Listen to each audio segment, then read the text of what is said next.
Dhanik Bharat Educational Institutions, Inter, IIT, JEE, NEET, admission opened. Breaking news చూస్తున్నాం. బండి భగీరథ్ కేసులో మరో ట్విస్ట్ చోటు చేసుకుంది. బాధితురాలపై పలుమార్లు అత్యాచారం చేశారనే ఆరోపణలు వస్తున్నాయి. అయితే పోక్సో కేసులో అదనంగా మరో సెక్షన్ ను నమోదు చేశారు పోలీసులు. బండి భగీరథ్ పై BNS section 64 clause 2M section కింద కేసు నమోదు చేశారు. నేరం రుజువైతే 10 ఏళ్ల జైలు శిక్ష పడేటువంటి అవకాశం కనబడుతుంది. ఇప్పటికే అతనిపై బిఎన్ఎస్ సెక్షన్ కింద 74, 75 సెక్షన్ల కింద పోక్సో కేసులు కూడా నమోదైనటువంటి పరిస్థితులు మనం చూస్తున్నాం. తాజాగా బిఎన్ఎస్ సెక్షన్ లోని 64 క్లాస్ 2 ని కూడా జత చేసినటువంటి నేపథ్యంలో వరుసగా అంటే పలుమార్లు అత్యాచారం చేశారు అనేటువంటి ఆరోపణలతో ఈ సెక్షన్ కింద కూడా కేసు నమోదు చేశారు. ఇప్పటికే పోక్సో కేసులో అదనంగా మరో సెక్షన్ నమోదు చేయడంతో శిక్ష యొక్క తీవ్రత పెరిగేటువంటి అవకాశాలు అయితే చాలా స్పష్టంగా కనబడుతున్నాయి. ఇక ఇదే అంశంపై మరింత సమాచారం మా ప్రతినిధి సత్య అందిస్తారు. సత్య, చెప్పండి, తాజాగా సెక్షన్స్ కి జోడింపు అనేది మాత్రం కొంతవరకు కలకలం రేపుతుంది. బిఎన్ఎస్ సెక్షన్ క్లాస్ 64-2 సంబంధించి అసలు ఈ సెక్షన్ ప్రకారం ఏం జరుగుతుంది? రీసెంట్ అప్డేట్స్ ఏంటి? సిరాజ్, ప్రధానంగా తెలంగాణ రాష్ట్ర వ్యాప్తంగా కూడా అటు దేశవ్యాప్తంగా కొంత ప్రకంపనలు సృష్టిస్తున్నటువంటి ఈ కేసు ఒక్కసారిగా ఏదైతే శనివారం అర్ధరాత్రి 11:30 అతన్ని మెజిస్ట్రేట్ ముందు ఉంచారు పోలీసులు. సో ఆయనకు సంబంధించినటువంటి వాంగ్మూలాన్ని కూడా తీసుకున్నారు. దాంతో పాటు బాధితురాలి యొక్క తల్లి ఇచ్చినటువంటి వాంగ్మూలాన్ని కూడా తీసుకున్నారు. బాధితురాలి యొక్క వాంగ్మూలాన్ని తీసుకున్నారు. ఇక్కడ కొన్ని సెక్షన్లు ఈ రోజు కొంత సెక్షన్లు మార్చి, అంటే గతంలో ఏవైతే ఆయన పైన సెక్షన్లు పెట్టారో ఈ ఏదైతే పోక్సో చట్టానికి సంబంధించినటువంటి కేసులు ఏవైతే ఉన్నాయో ఆ కేసుకు సంబంధించి బిఎన్ఎస్ 74 అంటే మహిళా గౌరవానికి భంగం కల్పించడం కావచ్చు, అలాగే బిఎన్ఎస్ 75 లైంగిక వేధింపులు, ఇవి పాత కేసు, అంటే పాత సెక్షన్లు ఉన్నాయి. ఆల్రెడీ ఈ కేసులలో ఇప్పటికే ఆయన మరి రిమైండ్ అయిన పరిస్థితి కనబడుతుంది. సో ఇప్పుడు ప్రస్తుతం మరొకసారి న్యాయస్థానం కొత్తగా ఇటు పోలీసులు కూడా కొత్త సెక్షన్ ను నమోదు చేసిన పరిస్థితి కనబడుతుంది. దాదాపు బిఎన్ఎస్ 64 అంటే బిఎన్ఎస్ 64 కు సంబంధించి ఏదైతే ఒకే మహిళపై ఏదైతే ఆ బాలికపై 2 కంటే ఎక్కువ సార్లు అఘాయిత్యం చేయడం గాని, వేధించడం గాని, పలుమార్లు మానసిక సంక్షోభం పెట్టడం గాని, ఇవన్నీ గనక రుజువు అయితే ఖచ్చితంగా ఇట్లాంటి సెక్షన్ పెడతారు. ఇట్లాంటి సెక్షన్ చాలా రేర్ గా పెడతా ఉంటారు. ఈ సెక్షన్ పెట్టడంతో ఏదైతే ఈ సెక్షన్ కింద దాదాపు 10 సంవత్సరాల పాటు జైలు శిక్ష పడే అవకాశం ఉంది. ఖచ్చితంగా 10 సంవత్సరాల పాటు ఈ శిక్ష పడే అవకాశం ఉంది. చాలా కీలకమైనటువంటి ఈ సెక్షన్ ఇది బిఎన్ఎస్ 64 అనేది. సో ప్రస్తుతం ఈ సెక్షన్ కు సంబంధించి రాష్ట్ర వ్యాప్తంగా కూడా చర్చ జరుగుతుంది. ఎందుకంటే ఆ ప్రముఖ మంత్రి యొక్క కొడుకు కాబట్టి ఖచ్చితంగా మరి 10 ఏళ్ళు జైలు శిక్ష పడుతుందా అనే కోణంలో కూడా రాష్ట్ర వ్యాప్తంగా చర్చ జరుగుతుంది. అంటే ఒకటొక్కటిగా, అంటే ఫస్ట్ నార్మల్ సెక్షన్లు పెట్టారు, ఏదైతే బెయిలబుల్ సెక్షన్స్ ఉంటాయో ఆ బెయిలబుల్ సెక్షన్స్ పెట్టారు. దాని తర్వాత నాన్ బెయిలబుల్ సెక్షన్స్ పెట్టారు, ఏదైతే 74, 75 బిఎన్ఎస్ ఈ 2 సెక్షన్లు కూడా పెట్టారు. మరొకసారి ఇప్పుడు ఏదైతే విచారణలో భాగంగా ఈయనకు ఉన్నటువంటి ఏదైతే సాయి భగీరథ్ ఇచ్చినటువంటి స్టేట్మెంట్ ఆధారంగా కూడా ఖచ్చితంగా ఇప్పుడు బిఎన్ఎస్ 64 అనేది నమోదు చేశారు.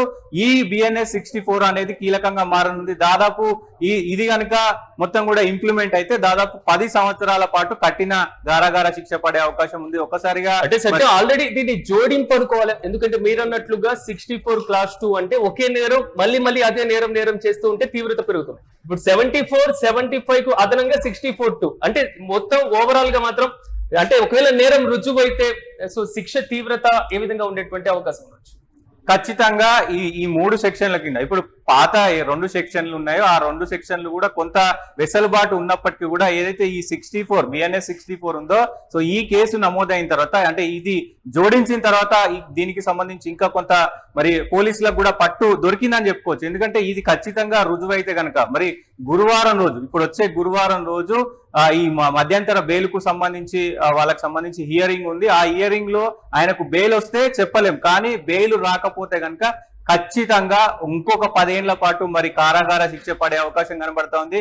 కానీ ఒకవైపు సాయి భగీరథ అడ్వకేట్లు కావచ్చు, వాళ్ళకి సంబంధించినటువంటి అడ్వకేట్లు అందరూ కూడా ఖచ్చితంగా మా దగ్గర సంపూర్ణమైనటువంటి డాటా ఉంది, అన్ని కూడా ఆధారాలు ఉన్నాయి, ఆయన నిర్దోషి, ఆయన మరి గురువారం రోజు బయటకు వస్తారు, ఖచ్చితంగా బెయిల్ వస్తుంది, మేము బయటికి తీసుకొచ్చామని కళాఖండిగా చెప్తున్నారు. సో చూడాలి వాళ్ళ దగ్గర ఏం ఆధారాలు ఉన్నాయి, అసలు ఏంటి, మరి వీళ్ళు చెప్తున్నది నిజమా, వాళ్ళు చెప్తున్నది నిజమా, అసలు న్యాయస్థానం ఎలాంటి నిర్ణయాలు తీసుకోబోతుంది. ఎందుకంటే ఇప్పుడు ఈ బిఎన్ఎస్ 64 కూడా సిట్ విచారణలో భాగంగా వాళ్ళు తీసుకున్నటువంటి ఏదైతే స్టేట్మెంట్ ఉందో, అంటే బండి భగీరథ ఇచ్చినటువంటి స్టేట్మెంట్ ఆధారంగానే ఈ సెక్షన్ యాడ్ చేశారు. సో అక్కడ నేరం ఒప్పుకున్నాడు అనేది నిర్ధారణకు వస్తుంది. కాబట్టి సో మరి కోర్టు ఎలాంటి, న్యాయస్థానం ఎలాంటి శిక్ష విధించనుంది అనేది కూడా చూడాలి. ఆ సెక్షన్ ఉన్న ప్రకారం అయితే బిఎన్ఎస్ 64 ప్రకారం అయితే 10 సంవత్సరాల పాటు ఖచ్చితంగా శిక్ష పడే అవకాశం కనబడతా ఉంది. మరి ఇలాంటి సందర్భంలోనే బండి భగీరథ్ మాత్రమే కాదు, ఆయన తండ్రి కేంద్ర మంత్రి కూడా సో సేమ్ విమర్శలు ఎదుర్కొంటూ ఉన్నారు. ఇప్పుడు పెరిగినటువంటి సెక్షన్లతో సో పూర్తి స్థాయిలో పోక్సో కేసు నమోదైనటువంటి నేపథ్యంలో మళ్ళీ బెయిల్బుల్ సంబంధించి అంటే నాన్ బెయిలబుల్ కేసు కాబట్టి సో బెయిల్ పిటిషన్ దాఖలు చేసేటువంటి అవకాశం ఉంటుందా ఈ సెక్షన్లకు, అది వర్తిస్తుందా?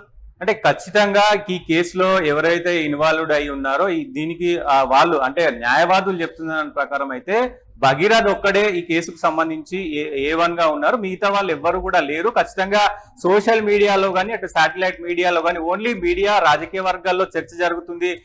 A2, A3, A4 కు సంబంధించిన కొంతమంది నాయకులు ఉన్నారు, కొంతమంది కీలకంగా వ్యవహరించిన వాళ్ళు ఉన్నారు అనే స్పెక్యులేషన్ నడుస్తుంది. కానీ ఇక్కడ వాస్తవానికి పోలీసులు పెట్టిన దాంట్లో ఎక్కడా కూడా ఎవరి పేరు లేదు. ఓన్లీ సాయి భగీరథ్ పేరు మాత్రమే ఉంది. ఆయనకు ఒకవేళ శిక్ష పడితే పడొచ్చు కానీ లేదంటే మిగతా వారికి ఎవరికి కూడా శిక్ష పడే అవకాశం లేదంటూ కూడా వాళ్ళ న్యాయవాదులు చెప్తున్నారు.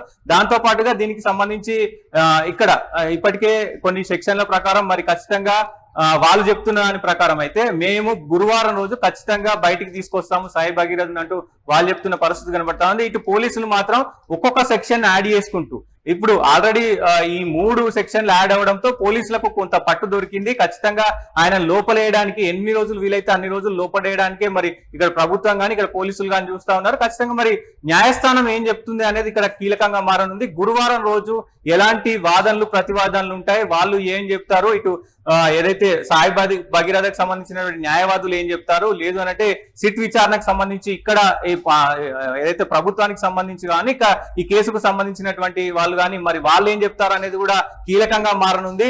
ఈ 2 స్టేట్మెంట్స్ ఆధారంగా ఇప్పుడు ఏదైతే బాలికి ఇచ్చినటువంటి స్టేట్మెంట్ ఆధారంగా అలాగే బండి సాయి భగీరథ్ ఇచ్చినటువంటి స్టేట్మెంట్ ఆధారంగా ఇక్కడ న్యాయస్థానం ఎలాంటి శిక్ష విధించబోతుంది, ఎలాంటి ఉత్తర్వులు జారీ చేయనుంది కీలకంగా మారే అవకాశం కనబడతా ఉంది. సిరాజ్.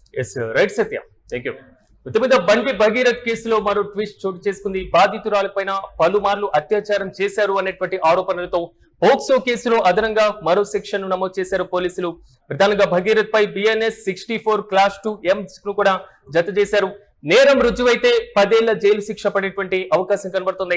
ప్రధానంగా BNS కి సంబంధించినటువంటి 64 Class 2 ప్రకారం ఒకే నేరం పదే చేస్తే శిక్ష యొక్క తీవ్రత కూడా గరిష్టంగా పెరిగేటువంటి అవకాశాలు కనబడుతున్నాయి. ఇప్పటికే అతనిపైన BNS 74, 75 అదేవిధంగా పోక్సో కేసులు కూడా నమోదైనటువంటి నేపథ్యంలో తాజాగా 64 సెక్షన్ కింద కూడా జత అవ్వడం మరింత సంచలనంగా మారుతుంది. నేరం రుజువైతే మాత్రం శిక్ష యొక్క తీవ్రత పెరిగేటువంటి అవకాశం ఉందనేది మాత్రం న్యాయ నిపుణుల యొక్క అభిప్రాయం.